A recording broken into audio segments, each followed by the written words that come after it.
नमस्कार दोस्तों, stock market studies में फिर से एक बार आपको बहुत-बहुत स्वागत है। तो आज यहाँ पे मैं डिस्कशन करूँगा कुछ इम्पोर्टेंस कंपनी के बारे में। तो चलो देख लेते हैं सबसे ज़्यादा इम्पोर्टेंस कौन है और सबसे ज़्यादा फ्यूचर में कौन-सा कंपनी अच्छा खासा परफॉर्मेंस करने के लिए तैयार हो चुके हैं। तो सबसे पहले मैं बात करूँगा रिलायंस के दिग्गज कंपनीज़ के बारे में, रिलायंस इंडस्ट्रीज़ के बारे में। यहाँ पे एक न्यूज़ आया है कि कंपनी यहाँ पे खुद के जो अंदर छुपे हुए कंपनीज़ है, इसको वो क्या करने वाला है, डीमर्ज करने वाला है। तो डीमर्ज कब किया जाता है, मान के चलिए एक जैसे आईटीसी, आईटीसी कितने बड़े कंपनीज़ है, इसके अंदर बहुत सारे सेक्टर है, एफएमसीजी है, आईटी सेक्टर है, साथ ही साथ देखा जाए तो पेपर सेक्टर अलग है, साथ ही साथ केमिकल सेक्टर है। तो इतने सारे अलग-अलग सेक्टर सिगरेट मतलब तंबाकू सेक्टर भी अलग है। तो ये सारे सेक्टर एक साथ जुड़े हुए हैं। तो कोई भी सेक्टर को अगर अलग किया जाए तो उसको डीमर्ज कहा जाता है। इसी तरीके से रिलायंस भी उसके अंदर छुपी हुई कंपनीज़ को यहाँ पे डीमर्ज करने का डेट अनाउंसमेंट कर चुके हैं। तो वो कंपनी कौन-सा है चलो मैं आपको बता देता हूँ। सबसे पहले मैं दिग्गज वेबसाइट के ऊपर इकोनॉमिक टाइम्स के ऊपर आ चुका हूँ। ध्यान से देखिएगा, यहाँ पे क्या बताया गया, रील डीमर्जर, रील मतलब Reliance, Ambani gets shareholder creditors not to spin off Jio finance into new entity. इसका मतलब जियो फाइनेंस जो इसका कंपनी है, इस फाइनेंस कंपनी को वो क्या करने वाला है, न्यू एंटिटी मतलब नया एक अलग कंपनी यहाँ पे लिस्टिंग कराना जा रहा है। और वो भी देखिए इसीलिए डीमर्जर का बात यहाँ पे आ चुके हैं। देखिए आप सभी जानते हैं रिलायंस का जो फाइनेंस कंपनी है, रिलायंस यहाँ पे देखिए रिलायंस का जो फाइनेंस कंपनी है, जियो फाइनेंस, रिलायंस जियो फाइनेंस, अभी उसको जियो फाइनेंस नाम से आप सब जानेंगे। तो यहाँ पे देख सकते हैं given saps of to his, यहाँ पे देख सकते हैं game plan to dispute of the multi-billionaire dollar financial services industries. Billionaire Mukesh Ambani has secured the approval of the shareholder and creditor on the company of demerger Reliance यहाँ पे देखिए strategic investment limited. तो Reliance industries क्या करने वाला है, इस company को मतलब जियो फाइनेंस कंपनी को यहाँ पे डीमर्ज करने वाला है। तो देखिए पहले नाम था रिलायंस जियो फाइनेंशियल सर्विसेज, अभी उसका नाम हो जाएगा जियो फाइनेंशियल सर्विसेज। तो पूरा का पूरा सेक्टर को अलग किया जा रहा है, फाइनेंस सेक्टर को पूरा का पूरा अलग किया जा रहा है। तो इसका फायदा शेयर होल्डर को किस तरीके से मिलेगा, देखिए मान के चलिए आप रिलायंस के ऊपर निवेश करके रखे हैं, तो आपका इन्वेस्टमेंट रिलायंस फाइनेंस के ऊपर भी है, रिलायंस जियो के ऊपर भी है। तो रिलायंस जियो फाइनेंस जब अलग होंगे, अब जितने सारे शेयर होल्डर है इसका, तो उनको एक के बदले एक शेयर मिल जाएगा। मतलब आपके पास रिलायंस के मान के चलिए एक शेयर है, तो आपको एक शेयर मिल जाएगा। मान के चलिए रिलायंस के ऊपर आपका 100 शेयर है, तो आपको एक्स्ट्रा 100 शेयर रिलायंस जियो फाइनेंस के ऊपर मिल जाएगा। तो यही बेनिफिट होता है जब कोई कंपनी खुद के शेयर को डीमर्ज करते हैं, तो उस मदर कंपनी के भी शेयर मिलता है, साथ ही साथ उसका डीमर्जर जो कंपनी होते हैं, जो अलग कंपनीज होते हैं, उसका भी शेयर एक्स्ट्रा मिल जाते हैं। तो ये एक्स्ट्रा बेनिफिट है मेरे हिसाब से। तो ये था रिलायंस का जियो का डीमर्जर का अनाउंसमेंट। और जल्द से जल्द अक्टूबर मंथ में इस तरीके से डीमर्ज का नया लिस्टिंग देखने को मिल सकता है। अभी डीमर्ज किया जा रहा है, उसके बाद नया लिस्टिंग देखने को मिलेगा, जहाँ पे आपको एक्स्ट्रा फायदा भी मिल सकता है। तो आपके पास रिलायंस की हिस्सेदारी है तो मुझे ज़रूर कमेंट करना। सेकंड जो कंपनी है, जो एक पॉपुलर कंपनी है जिसका नाम है जीआर इंफ्रास्ट्रक्चर लिमिटेड। अगर इस कंपनी का पिछले दिनों के चार्ट पैटर्न दिखा दूँ तो पॉजिटिव में था। 5 दिनों में चलो 3% ठीक-ठाक था, 1 मंथ में नेगेटिव, 6 मंथ में नेगेटिव, 1 साल में नेगेटिव 31% के आसपास, 5 साल में 40% के आसपास नेगेटिव देखने को मिला।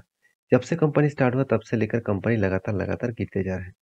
तो कंपनी इंफ्रास्ट्रक्चर डेवलपमेंट के ऊपर काम करते हैं। तो कंपनी का हालत इस तरीके से क्यों हुआ और उसके ऊपर क्या बड़े न्यूज़ आए हैं और पिछले दिनों में इस तरीके से शानदार क्यों तेजी आया, उसके पीछे कारण मैं आपको समझाऊँगा। सबसे पहले बता दूँ, जीआर इंफ्रास्ट्रक्चर रोड कंस्ट्रक्शन में, ब्रिज कंस्ट्रक्शन में, हाईवे कंस्ट्रक्शन के ऊपर काम करते हैं। तो ज़्यादा से ज़्यादा कंपनी हाईवेज़ कंस्ट्रक्शन के ऊपर ही काम करते हैं। तो इसीलिए इस कंपनी के ऊपर बहुत सारे लोगों का फोकस है। अगर आप देखेंगे तो बहुत सारे रेलवे ब्रिज इसी कंपनी ने बनाया है। साथ ही साथ और भी देखिए बहुत सारे ब्रिज कंपनी अभी भी कंटिन्यूअसली ऑनगोइंग प्रोजेक्ट है। टेक्नोलॉजी बेसिस पे बहुत सारे कंपनी कंपनी काम कर चुके हैं। तो ज़्यादा से ज़्यादा कंपनी का जो प्रोजेक्ट है वो हाईवेज प्रोजेक्ट है। तो मेरे हिसाब से इस कंपनीज के ऊपर आपको फोकस रखना चाहिए, क्योंकि जब कोई कंट्रीज का ग्रोथ होता है तो इंफ्रास्ट्रक्चर डेवलपमेंट कंपनीज के ऊपर भी ग्रोथ होता है। तो ये बात आपको याद रखना होगा। तो रही बात इस कंपनी का डिटेल्स के बारे में, तो इस कंपनी के ऊपर एक बहुत बड़ा अपडेट आया। अपडेट क्या है? आप देखेंगे जे आर, यहाँ पे देख सकते हैं जे आर इंफ्रास्ट्रक्चर लिमिटेड जो है वो शेयर्स क्या किया है, gain after winning project bit. देखिए कंपनी क्या किया, कंपनी को एक प्रोजेक्ट मिला, और वो भी प्रोजेक्ट कहाँ पे मिला, एनएच 73, सॉरी 731 ए। तो एनएच 731 ए इस प्रोजेक्ट कंपनी को मिला, और वो भी 38.2 किलोमीटर का जो रोड कंस्ट्रक्शन है उसके ऊपर। उस इस बिड को जीतने के लिए कंपनी को टेंडर देना पड़ा था, और टेंडर कंपनी ने जीत लिया। और इस प्रोजेक्ट होगा कहाँ पे, उत्तर प्रदेश में। तो आप कहेंगे सर इस प्रोजेक्ट से कम मुझे क्या फायदा मिलेगा? देखिए कंपनी का प्रोजेक्ट मिला है तभी ना आपको फायदा मिलेगा। आप अगर मान के चलिए आप कंपनी का मेन ओनर होता, मतलब आप कंपनी का मेन ओनर होते, तो आपको आप क्या देखते कि कंपनी का प्रोजेक्ट मिलना चाहिए, उस प्रोजेक्ट से अर्निंग होना चाहिए, तभी तो कंपनी ग्रोथ होगा। तो एज ए आप एक शेयर होल्डर है, तो उस हिसाब से आपको भी, आपके पास भी इस कंपनी की हिस्सेदारी है, तो आप भी उसी तरीके से सोचिए, एज ए ओनर के हिसाब से, एज ए इन्वेस्टर के हिसाब से नहीं। तो कंपनी का टोटल प्रोजेक्ट मिला 737.17 करोड़ का। तो अभी 4 लेन हाईवे का टोटल प्रोजेक्ट मिला। तो अच्छी बात है, इस बात के चलते स्टॉक के ऊपर एक छोटा सा तेजी देखने को मिला है। अभी कंटिन्यूसली इस तरीके से प्रोजेक्ट मिलता है कि नहीं मिलता है वो देखना जरूरी है। उसके बाद कंपनी के ऊपर कुछ डिसीजन लेना सही होगा। रही बात कंपनी के डिटेल्स के बारे में, कंपनी का हर पैरामीटर आपको अच्छा लगेगा। हर पैरामीटर के साथ साथ कंपनी का वैल्यूएशन भी सस्ते में है। कंपनी के शेयर होल्डर के पास भी देखिए 79.7% के आसपास होल्डिंग है। देखिए यहाँ पे वीकनेस क्या है, यहाँ पे जो प्रोमोटर के पास होल्डिंग है उनमें से सेबी के रूल्स के हिसाब से 75% से ज़्यादा होल्डिंग किसी भी कंपनी के ऊपर होना नहीं चाहिए। तो कंपनी को जो बाकी शेयर है वो क्या करना पड़ेगा, उसको बेचना पड़ेगा, और वो भी सस्ते दामों में। तो उसको बोला जाता है ओएफएस। तो ओएफएस ले आए, मतलब कंपनी को ले आना पड़ेगा, तो उसके माध्यम से कंपनी को सस्ते में देखने को मिल सकता है। तो इस कंपनी के ऊपर डिटेल्स वीडियो चाहते हैं तो मुझे जरूर कमेंट करिए, मैं आपके साथ जरूर शेयर करूंगा। लास्ट जो कंपनी के बारे में बात करूंगा, ये कंपनी कोई पुराना कंपनी नहीं है। इस कंपनी फर्स्ट टाइम लिस्टिंग होने जा रहा है आईपीओ के माध्यम से। कंपनी का नाम है नेक्सस सिलेक्ट ट्रस्ट। आप कहेंगे सर नेक्सस सिलेक्ट ट्रस्ट एक किस तरीके से कंपनी है? देखिए नेक्सस सिलेक्ट जो ट्रस्ट है, is India leading realistic investment trust. इसका मतलब है, मान के चलिए आप कोई भी रियलिस्टिक प्रोजेक्ट के ऊपर इन्वेस्ट करना चाहते हैं, तो आपके पास तो उतना पैसा नहीं है। तो आप क्या कर सकते हैं, आप इस कंपनी के माध्यम से, इस नेक्सस सिलेक्ट ट्रस्ट के माध्यम से आप रियलिस्टिक इंडस्ट्रीज के ऊपर इन्वेस्ट कर पाएंगे। तो मान के चलिए आपके पास 1 लाख रुपया है, और आप चाहते हैं रियलिस्टिक इंडस्ट्रीज के ऊपर काम करना, बिजनेस करना। तो आप तो डायरेक्ट जाकर कोई भी घर, कोई भी प्लॉट खरीदारी कर नहीं सकते, 1 लाख रुपए में कुछ भी नहीं होगा। तो आपको क्या करना होगा, इस तरीके से ट्रस्ट के माध्यम से आपको इन्वेस्ट करेंगे, तो वो आपका 1 लाख और बाकी लोगों को भी पैसा लेकर एक साथ वो रियलिस्टिक इंडस्ट्रीज के ऊपर पैसा लगा देंगे। अगर ध्यान से देखेंगे तो कंपनी का जो बिजनेस है, उस बिजनेस टोटली एक इन्वेस्टमेंट के हिसाब से चलते रहते हैं। तो कंपनीज का जो डिटेल्स है, 17 यहाँ पे ग्रेड ए R1 के ऊपर कंपनी काम कर चुके। टोटल जो एरियाज है 9.8 MSF टू, यहाँ पे देख सकते हैं होटल्स एसेट्स भी है कंपनी का, 354 कीज है कंपनी का।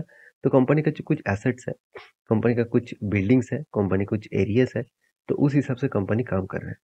तो कंपनी का जो आईपीओ का डिटेल्स है, मैं थोड़ा सा आपको जानकारी दे दूं, तो कंपनी का प्राइस बैंड रहेगा 95 से 100 तक। कंपनी का लॉट साइज रहेगा 150 शेयर के आसपास। तो कंपनी का टोटल इशू साइज रहेगा 3200 करोड़ के आसपास। उनमें से 1400 करोड़ के आसपास फ्रेश इशू है, और ऑफर फॉर सेल है 1800 करोड़ के आसपास। फ्रेश इशू मतलब कंपनी के पास वो री इन्वेस्ट करने के लिए जाएंगे, और कंपनी का डेप्थ है तो वो मिटाने के लिए जाएंगे। और ऑफर फॉर सेल है, कंपनी का जो प्रोमोटर है वो माल बेचकर यहाँ पे पैसा खुद के जेब में भर लेंगे। तो इस आईपीओ का जो डिटेल्स है, मैं आपके साथ जितना डेटा यहाँ पे अवेलेबल है वो मैं आपको दिखा रहा हूँ। कंपनी के देखिए टोटल इनकम के बारे में बात करूँ, तो टोटल इनकम, जो टोटल एसेट है कंपनी का, तो टोटल एसेट अगर आप देखेंगे, कंपनी 2022 तक कंपनी के एसेट धीरे धीरे कम होता गया। 9500 था, अभी 2022 में दिसंबर खत्म होने के बाद 8,900 बन चुके हैं। टोटल रेवेन्यूज के बारे में बात करूं तो 1,700 था, अभी 1,400 बन चुके हैं। तो कंपनी का टोटल आफ्टर टैक्सेस पे करने के बाद कंपनी का जो प्रॉफिट आया 206 करोड़ था 2020 में। 2022 खत्म होने के बाद कंपनी का एक्चुअली जो प्रॉफिट एंड लॉस देखने को मिला वो 10 करोड़ का लॉस हो चुके हैं। इसका मतलब कंपनी का जो ग्रोथ पोटेंशियल है वो कम होता देखने को मिला। साथ ही साथ कंपनी का कर्जा वो बढ़ते चले गए और कंपनी इस पैसे से कंपनी खुद का कर्जा भी कम करेंगे और कंपनी का बिजनेस को और भी बड़ा करने के लिए इस तरीके से आईपीओ लेके आ रहा है। देखिए, मैं जरूर कहूंगा कंपनी की जो आईपीओ है इसका डेट जो अनाउंसमेंट किया गया है, ओपनिंग डेट रहेगा 9th में, क्लोजिंग डेट रहेगा 11th में और आपको बेसिक अलॉटमेंट 15 तारीख को हो जाएगा। आपका रिफंड किया जाएगा अगर आईपीओ ना मिले तो 17 तारीख में। आपका डीमेट अकाउंट में क्रेडिट हो जाएगा आईपीओ मिल गया तो 18 मई में और लिस्टिंग हो जाएगा 19 तारीख को मई मंथ में।